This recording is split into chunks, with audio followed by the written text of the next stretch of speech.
When I say the term fighting game, what kind of game do you imagine?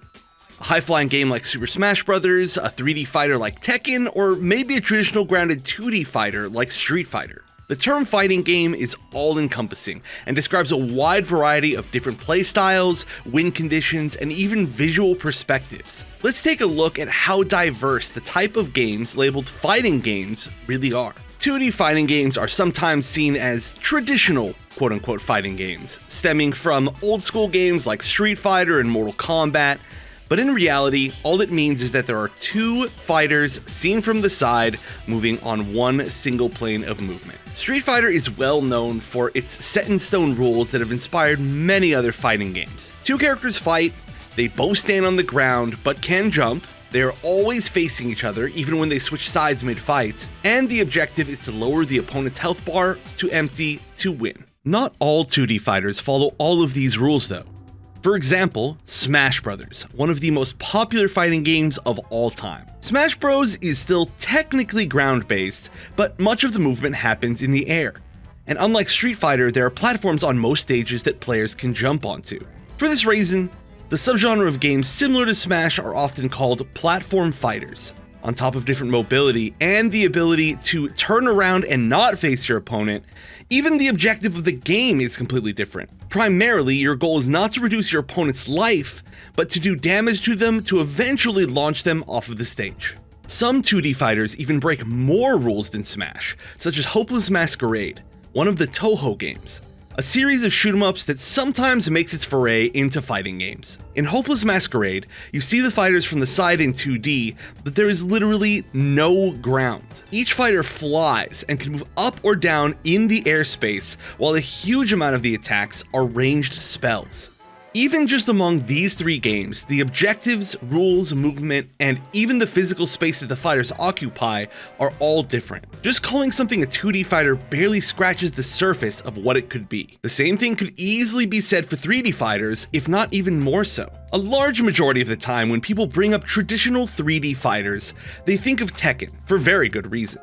One of the longest running and most successful fighting games of all time. In Tekken, both characters are viewed from the side, almost identically to most 2D fighting games, but the freedom of movement allows fighters to move side to side as well, allowing for another dimension of mind games. Aside from the extra dimension though, which obviously does count for a ton, Tekken shares a lot of similarities both visually and gameplay wise to many 2D fighting games.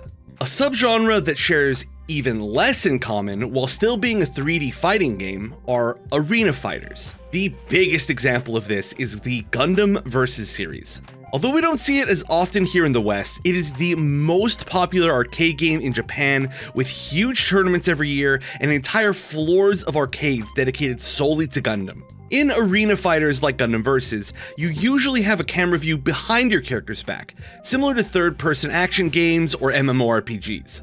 This perspective is very different from games like Tekken and gives you a huge range of visual control, often leading to intensely tactical and fast-paced gameplay. This subgenre also contains a huge amount of popular console games from huge IPs, like the Dragon Ball Z Budokai Tenkaichi series and the Dissidia Final Fantasy series of games. 3D fighting games in general tend to have an extra layer of strategy specifically based on the ability to have 3D stages. A great example of this is another classic 3D fighter, Soul Calibur, which famously or infamously has a very strong ring out win condition. If you can knock your opponent off the map, even at full HP, they lose that round immediately. While some 2D fighters, such as Injustice Gods Among Us, have stage interactables, it's much harder to design flat, 2D stages around hazards. Some 3D fighters have cameras that don't even move with the characters. Urgai's God Bless the Ring is one such game, famous for including many characters from Final Fantasy VII and also for having one of the coolest video game names of all time. It allows fighters to move in any direction while the camera stays locked onto the stage, only moving slightly based on where the center of battle is taking place. Not even every fighting game is locked to 2D or 3D.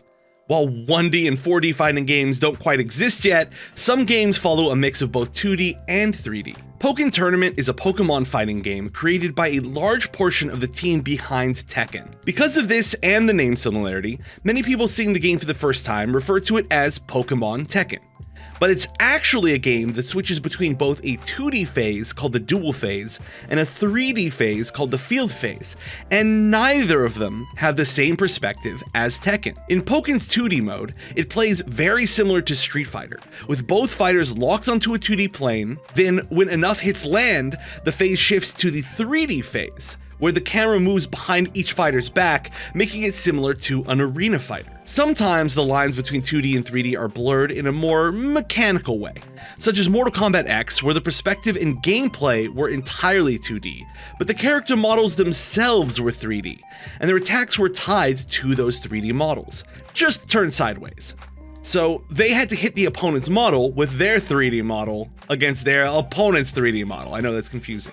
This made some attacks, though, miss in strange ways, even when it looked like they should hit from a 2D perspective. Fighting games are one of the most creative genres of all time, and there are hundreds, if not thousands, of creative games out there that each follow their own perspective and rules. The only thing that's for sure is that every time you experience a different type of fighting game, you learn to appreciate all fighting games a little bit more.